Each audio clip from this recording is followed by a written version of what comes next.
Ya, saudara-saudara yang dikasihi Tuhan, mari kita berdoa sebelum kita mendengarkan firman Tuhan. Ya Bapa di surga, kami menaikkan puji dan syukur kepadamu pada saat ini, karena Tuhan telah memberi kesempatan yang khusus bagi kami, untuk kami boleh belajar firman-Mu. Kami mohon kiranya Roh Kudus menolong kami, untuk bisa memahami firman-Mu. Baik hamba-Mu yang akan menyampaikan firman-Mu, maupun semua kami yang mendengarkan firman-Mu, sama-sama Engkau berkati kami Tuhan, sehingga firman-Mu ini sungguh-sungguh boleh menjadi suluh dan terang dalam perjalanan hidup kami sebagai anak-anak Tuhan. Terima kasih, berfirmanlah kepada kami. Ya Tuhan, kami siap untuk mendengarkan firman-Mu saat ini, di dalam nama Tuhan kami, Yesus Kristus. Amin. Shalom Alaikum. Puji Tuhan, saudara-saudara yang dikasihi Tuhan, mari kita sama-sama membuka Alkitab kita. Mari kita belajar firman Tuhan dari Roma pasal 4, ayat 13 sampai dengan ayat 25. Roma pasal 4, ayat 13 sampai dengan ayat 25, dengan tema dibenarkan karena iman. Justified by faith. Demikian firman Tuhan. Sebab bukan karena hukum Taurat telah diberikan janji kepada Abraham dan keturunannya bahwa ia akan memiliki dunia, tetapi karena kebenaran berdasarkan iman. Sebab jika mereka yang mengharapkannya dari hukum Taurat menerima bagian yang dijanjikan Allah, maka sia-sialah iman dan batallah janji itu. Karena hukum Taurat membangkitkan murka, tetapi di mana tidak ada hukum Taurat, di situ tidak ada juga pelanggar. Karena itulah kebenaran berdasarkan iman, supaya merupakan kasih karunia, sehingga janji itu berlaku bagi semua keturunan Abraham, bukan hanya bagi mereka yang hidup dari hukum Taurat, tetapi juga bagi mereka yang hidup dari iman Abraham. Sebab Abraham adalah bapa kita semua. Seperti ada tertulis, engkau telah kutetapkan menjadi bapa banyak bangsa. Di hadapan Allah yang kepadanya ia percaya, yaitu Allah yang menghidupkan orang mati dan yang menjadikan dengan firman-Nya apa yang tidak ada menjadi ada. Sebab sekalipun tidak ada dasar untuk berharap, namun Abraham berharap juga dan percaya bahwa ia akan menjadi bapa banyak bangsa menurut yang telah difirmankan. Demikianlah banyaknya nanti keturunanmu. Imannya tidak menjadi lemah walaupun ia mengetahui bahwa tubuhnya sudah sangat lemah, karena usianya telah kira-kira 100 tahun, dan bahwa rahim Sarah telah tertutup. Tetapi terhadap janji Allah, ia tidak bimbang karena ketidakpercayaan. Malah ia diperkuat dalam imannya, dan ia memuliakan Allah dengan penuh keyakinan bahwa Allah berkuasa untuk melaksanakan apa yang telah ia janjikan. Karena itu hal ini diperhitungkan kepadanya sebagai kebenaran. Kata-kata ini, yaitu hal ini diperhitungkan kepadanya, tidak ditulis untuk Abraham saja, tetapi ditulis juga untuk kita. Sebab kepada kita pun Allah memperhitungkannya, karena kita percaya kepada Dia yang telah membangkitkan Yesus Tuhan kita dari antara orang mati, yaitu Yesus yang telah diserahkan karena pelanggaran kita dan dibangkitkan karena pembenaran kita.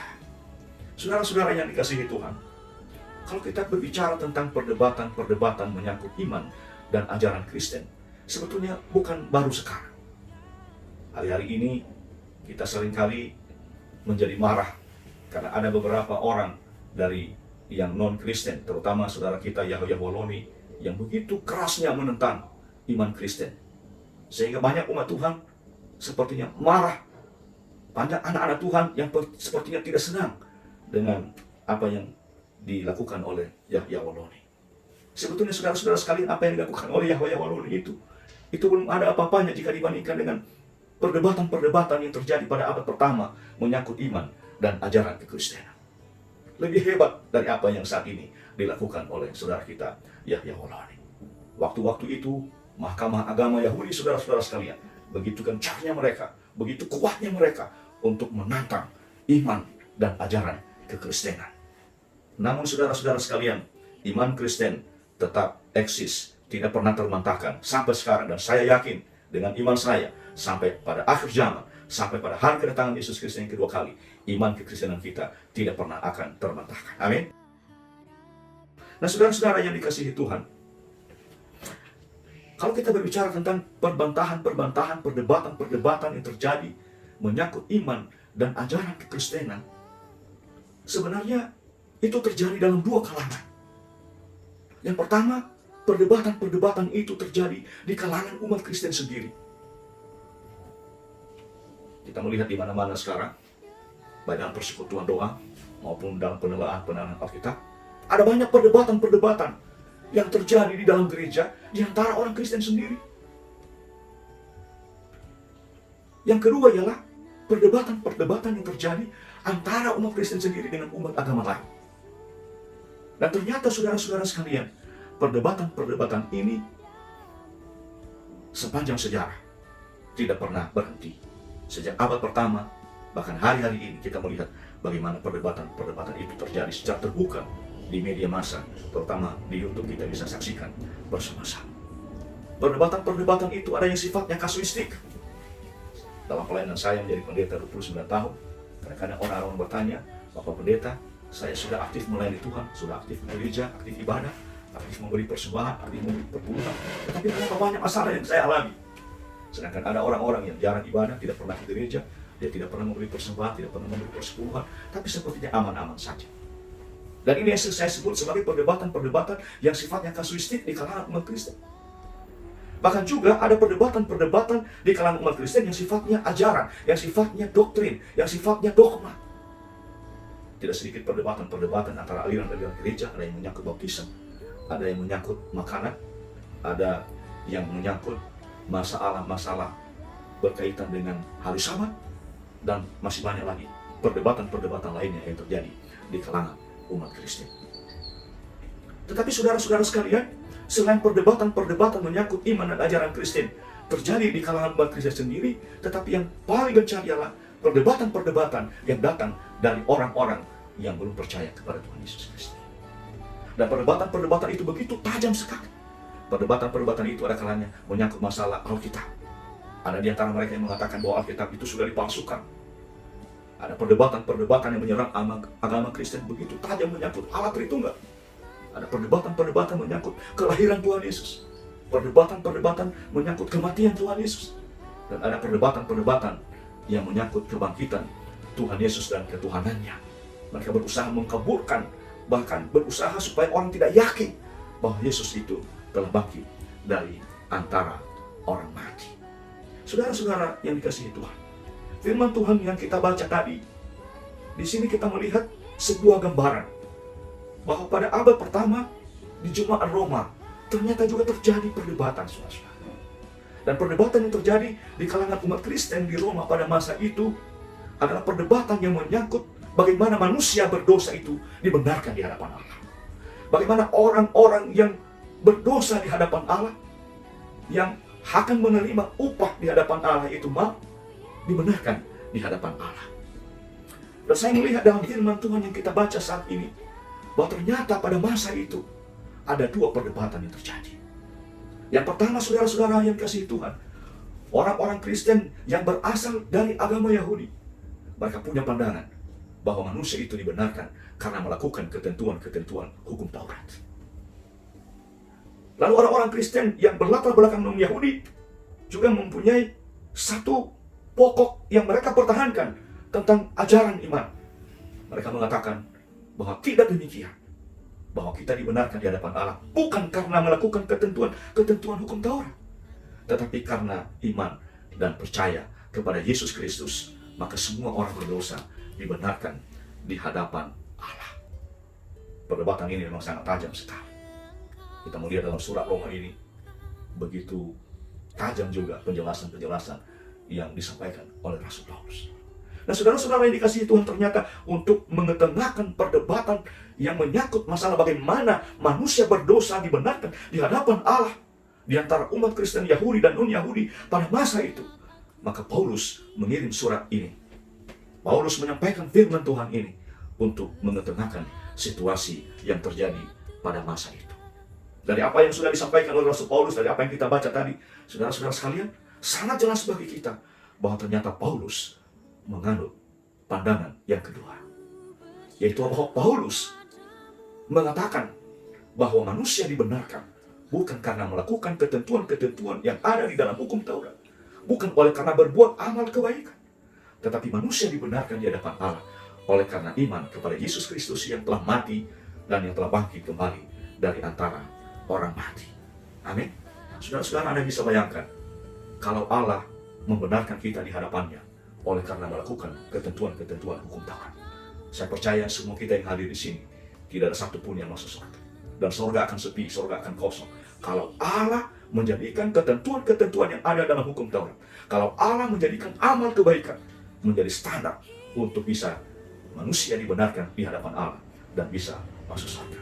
Saya mau tanya kepada saudara-saudara yang hadir di sini. Kalau kita bicara tentang hukum pertama dan sampai dengan hukum ke-10 dalam hukum Taurat, adakah di antara bapak dan ibu, satupun di antara itu tidak ada yang melanggar? Mungkin ada yang mengatakan, Pak Pendeta, hukum pertama saya bebas. Saya tidak pernah menduakan Allah. Karena hukum pertama mengatakan jangan ada padamu Allah lain di hadapanku. Oke, lalu bagaimana hukum kedua? Mungkin ada yang mengatakan, Pak Pendeta, saya bebas. Karena saya tidak pernah menyembah dan bersujud di hadapan patung yang menyerupai apapun. Mungkin ada yang mengatakan, Pak Pendeta, saya bebas dari pelanggaran hukum kedua. Tapi bagaimana dengan hukum ketiga? Yang mengatakan jangan menyebut nama Tuhan Allahmu dengan sembarangan. Mungkin ada yang berkata, sebagian di antara kami lolos Pak Pendeta. Tapi saya lihat di sebelah kiri saya ini, belum lolos itu. Masih sering menyebut nama Tuhan untuk sebuah kebohongan. Lalu bagaimana dengan hukum yang keempat? Ingat dan kuduskan hari Sabat. Adakah di antara saudara-saudara yang hadir di sini satu minggu pun atau satu kali hari minggu dalam hidupnya tidak pernah absen di gereja? Saya pikir justru saya melihat di sini banyak yang malas ibadah setiap hari minggu. Amin.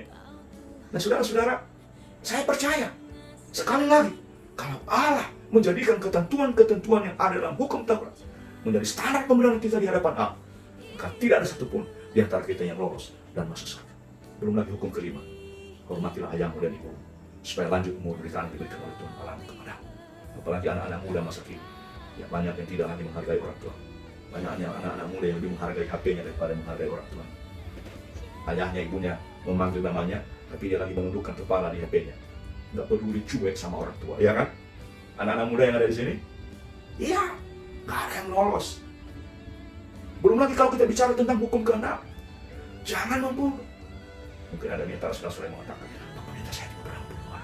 Tapi saudara-saudara pernah baca 1 Yohanes pasal 3 ayat 15, di sana dikatakan bahwa orang yang membenci saudaranya sama seperti seorang pembunuh manusia. Jadi membunuh itu tidak harus menghilangkan nyawa orang, tidak harus menggunakan benda tajam untuk melukai orang dan menghabiskan nyawa orang. Firman Tuhan berkata, membenci saudara pun itu sudah sama nilainya dengan pembunuhan. Apalagi di zaman kita sekarang, saudara-saudara, dan mohon maaf kepada putri-putri yang manis-manis yang ada di sini, mudah-mudahan akan tidak terima. Banyak orang, banyak anak-anak muda yang karena kebebasan seksual akhirnya mereka menggugurkan kandungan. Itu sudah sebuah pembunuhan. Banyak kasus-kasus seperti ini kita lihat di mana-mana. Bukan hanya di kalangan yang bukan umat Kristen, di kalangan orang Kristen pun hal seperti ini bukan hal yang baru lagi. Banyak anak-anak muda Kristen, banyak remaja Kristen yang hari-hari ini berani-beraninya menggugurkan kandungan karena hasil kebebasan seksual. Jelasnya bahwa tidak ada satupun di antara kita yang lolos untuk benar di hadapan Allah. Kalau Allah memperhitungkan pembenaran kita karena standar ketentuan-ketentuan yang berlaku di dalam hukum Taurat. Belum lagi hukum ke-7, jangan berzina. Saudara-saudara, saya percaya, mohon maaf kalau saya katakan, semua yang ada di sini pasti sudah terlibat. Apalagi kalau kita melihat kebenaran hukum Taurat yang ke-7 itu dari terang kebenaran yang pernah dikatakan oleh Yesus di dalam Matius pasal 5, di sana dikatakan bahwa memandang lawan jenis saja dan menginginkannya di dalam hatinya, itu adalah sebuah perzinahan. Dan saya percaya, satupun di antara kita termasuk para pendeta juga, tidak ada yang lolos. Semuanya terperangkap dengan hukum Taurat yang ke-7. Ke-8, jangan mencuri. Sekarang banyak korupsi terjadi di mana-mana. Itu juga adalah korupsi, itu adalah pencuri, saudara-saudara. Jangan mengucapkan saksi dusta terhadap sama manusia. Jangan mengingini. Nah, saudara-saudara, dari ketentuan hukum Taurat pertama sampai ke-10 ini saja, saya percaya tidak ada yang lolos. Dan ketentuan-ketentuan hukum Taurat itu begitu rumit dan begitu banyak. Termasuk di dalamnya ketentuan hukum sunat, ketentuan hukum persembahan, dan lain sebagainya. Saya percaya, tak satu pun di antara kita yang lolos dan bisa masuk surga pada saat kedatangan Yesus yang kedua kali nanti. Itulah sebabnya kita bersyukur bahwa ajaran kekristenan kita sangat jelas bahwa pembenaran kita di hadapan Allah bukan lagi berdasarkan ketentuan-ketentuan yang berlaku di dalam hukum Taurat, tetapi oleh iman, oleh percaya kita kepada Yesus Kristus yang telah mati dan bangkit dari antara orang mati. Dan itulah yang dijelaskan oleh Rasul Paulus dalam firman Tuhan pada saat ini. Dan untuk memperkuat argumentasinya saudara-saudara yang kasih Tuhan, ternyata Rasul Paulus di sini menyebutkan nama Abraham, bahwa Abraham, bapa orang beriman, leluhur bangsa Israel, leluhurnya orang Yahudi itu. Paulus katakan, dia dibenarkan di hadapan Allah, bukan karena melakukan ketentuan-ketentuan hukum Taurat, tetapi Abraham juga dibenarkan oleh Allah karena ia percaya, karena ia beriman kepada Allah, sehingga melalui imannya, melalui percayanya kepada Tuhan, maka kepadanya diberikan janji-janji Allah, dan janji-janji itu sudah digenapi oleh Allah melalui keturunannya, yaitu melalui kedatangan Yesus Kristus yang kedua kali, yang olehnya semua orang berdosa dibenarkan di hadapan Allah. Jadi kita bersyukur saudara-saudara sekalian, kita orang yang paling berbahagia di dunia ini, karena Allah begitu mengasihi kita. Dia membenarkan kita bukan oleh karena amal kebaikan kita, amin, bukan karena melakukan ketentuan-ketentuan yang ada di dalam hukum Taurat, tetapi oleh iman dan percaya kita kepada Tuhan Yesus Kristus. Itulah anugerah Allah yang luar biasa, itulah gerasi yang diberikan oleh Allah bagi kita melalui putranya Yesus Kristus, Tuhan kita. Tapi mungkin ada orang bertanya, Pak Pendeta, kalau begitu yang penting iman, kita tidak perlu berbuat kebaikan. Saudara-saudara, saya mau katakan tidak. Saya mau katakan tidak. Justru orang yang mengatakan bahwa dia sudah menerima pembenaran dari Allah, orang yang mengatakan bahwa dia sudah menerima kasih karunia dari Allah, orang yang mengatakan bahwa dia orang yang percaya kepada Yesus Kristus, orang yang mengatakan bahwa dia sudah percaya bahwa Yesus telah bangkit dari antara orang mati, dan dia sudah menerima Yesus Kristus dalam hidupnya sebagai Tuhan dan Juru Selamatnya, ia wajib melakukan hal-hal yang baik. Ia wajib berbuat baik. Karena firman Tuhan mengatakan, iman tanpa perbuatan adalah iman yang mati. Bedanya apa? Kalau tadi orang-orang Kristen Yahudi mengatakan bahwa kita melakukan hukum Taurat dan ketentuan-ketentuannya supaya kita dibenarkan oleh Allah. Tetapi ajaran kekristenan kita tidak demikian. Bahwa kita melakukan ketentuan-ketentuan, kebaikan-kebaikan yang ada di dalam hukum Taurat. Kita berbuat baik, kita berbuat amal kebaikan, kita mengasihi sesama, kita menolong sesama, bukan supaya kita dibenarkan oleh Allah, tetapi karena kita telah menerima pembenaran dari Allah. Amin, saudara-saudara. Amin. Itu bedanya. Jadi tidak berarti bahwa orang yang sudah beriman kepada Yesus, orang yang sudah dibenarkan oleh Allah, tidak perlu lagi berbuat baik. Itu salah. Justru karena kita sudah dibenarkan oleh Allah, karena kita sudah beriman kepada Yesus Kristus, maka kita perlu melakukan hal-hal yang baik. Dan itu adalah buah iman kita, bukan supaya kita selamat. Kalau kita melakukan hal-hal yang baik, kalau kita melakukan kebaikan, kalau kita melakukan ketentuan-ketentuan yang ada hukum Taurat, itu supaya kita diberkati oleh Tuhan. Bukan supaya kita masuk surga, tapi supaya kita diberi upah, supaya kita diberkati dan semakin diberkati oleh Tuhan. Karena itu orang yang percaya kepada Tuhan Yesus, kita harus berlomba-lomba berbuat baik. Amin, saudara-saudara. Firman Tuhan katakan kita harus berlomba berbuat baik kepada semua orang, tetapi terutama kepada saudara-saudara yang seiman dengan kita. Karena melalui itu kita akan menuai kebaikan-kebaikan, kita akan menuai berkat-berkat dari Allah. Karena kita melakukan apa yang Allah ada di dalam hati Allah, yaitu mengasihi sesama kita. Sekali lagi saudara-saudara, kita dibenarkan oleh Allah karena iman dalam Yesus Kristus. Dan setiap orang yang sudah menerima pembenaran dari Allah, ia wajib berbuat kebaikan. Kita berbuat kebaikan karena buat iman kita. Kita berbuat kebaikan bukan supaya kita dibenarkan oleh Allah. Kita bersyukur saat ini kita boleh mendengarkan firman Tuhan. Kita memuji Tuhan, kita mari beribadah kepadanya terus-menerus. Mari kita melayani Tuhan terus-menerus. Karena begitu besar kasih Allah bagi kita. Dia membenarkan kita, dia tidak memperhitungkan dosa-dosa kita. Dia mengampuni kita, dia membenarkan kita di hadapan Allah. Tapi satu hal yang Tuhan tuntut ialah, mari kita bertobat, meninggalkan segala kehidupan kita yang lama. Bersyukur kepada Tuhan atas kebaikan. Dia sudah membenarkan kita. Karena itu mari kita berlomba untuk melakukan yang terbaik, yang sesuai dengan kehendak Allah. Dan saya percaya setiap orang yang melakukan itu, Tuhan akan memberkatinya. Kiranya firman Tuhan yang saya sampaikan saat ini menjadi berkat bagi saudara-saudara sekalian. Mari kita tunduk kepala, kita berdoa. Allah Bapa yang bertakhta dalam kerajaan surga, kami mengucap syukur Tuhan buat firman-Mu yang boleh kami dengarkan pada saat ini. Kiranya Roh Kudus menolong kami untuk memahami firman ini lebih dalam lagi. Dan kami mau menyerahkan hidup kami kepada-Mu, untuk beribadah kepada-Mu, untuk taat kepada-Mu, dan untuk melayani Engkau lebih dan lebih lagi dari hari-hari sebelumnya. Karena kami telah mendapatkan sesuatu yang luar biasa, sesuatu yang hebat dari Allah kami sendiri, yaitu Tuhan membenarkan kami orang yang berdosa ini, yang seharusnya dihukum dimurkai oleh Allah.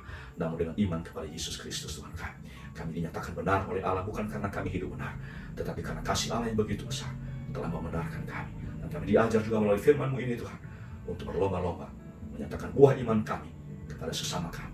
Kami akan mulai dalam rumah tangga kami masing-masing, di tempat kerja kami, kepada umat-Mu, bahkan kepada semua orang yang membutuhkan belas kasihan. Biarlah kami juga terus melakukan kebaikan atas mereka. Terpujilah nama-Mu Tuhan. ampuni segala dosa-dosa kami. Di dalam nama Tuhan Yesus Kristus kami sudah berdoa. Amin. Shalom Tuhan Yesus. Shalom. Tuhan Yesus memberkati saudara-saudara sekalian. Shalom.